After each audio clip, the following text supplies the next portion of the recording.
Monsieur Mezoff. Je remercie Madame Thiéoué pour son intervention constructive et consensuelle. Madame Thiéoué, quand vous dites « nous », j'espère que vous parlez de l'ensemble des Calédoniens. Parce qu'on n'est pas dans cet hémicycle pour cliver en fonction des ethnies ou des zones géographiques. C'est le congrès de la Nouvelle-Calédonie. Quand on fait... je vais venir sur votre débat sur l'agriculture vivrière qui est importante. Quand l'étude de l'IAC fait, et j'ai fait partie des enquêteurs de l'IAC, j'ai fait cette étude. On étudie l'agriculture tribale. Et ce n'est pas seulement l'agriculture qui est pris en compte. C'est la chasse et la pêche dans cette étude. C'est le prélèvement dans le milieu naturel. Si on avait fait la même étude, pas dans le milieu tribal, mais dans le milieu rural calédonien global, on aurait aussi retrouvé les mêmes chiffres de petite agriculture qui permettent de nourrir les familles. Parce que nous aussi, on a des arbres, nous aussi, on va à la chasse et on va à la pêche. Donc, ça augmenterait la valeur. Donc, il n'y a pas que vous, entre guillemets, qui produisez pour vos familles. Il y a toute la brousse et tous les Calédoniens de brousse. La question n'est pas celle-là.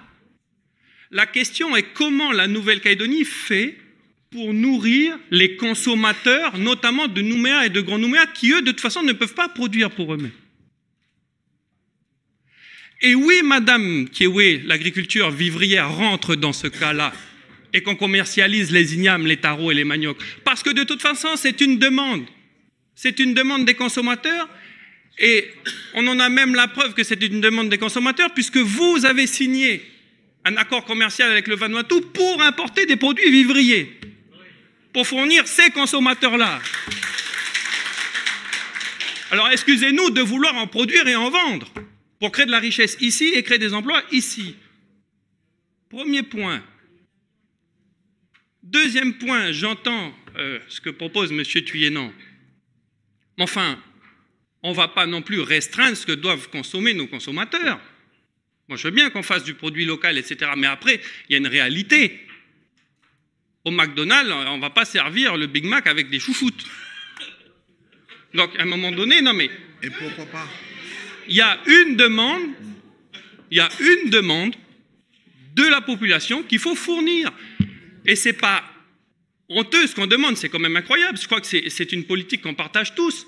La production locale, pour créer de la valeur ajoutée locale et créer des emplois localement.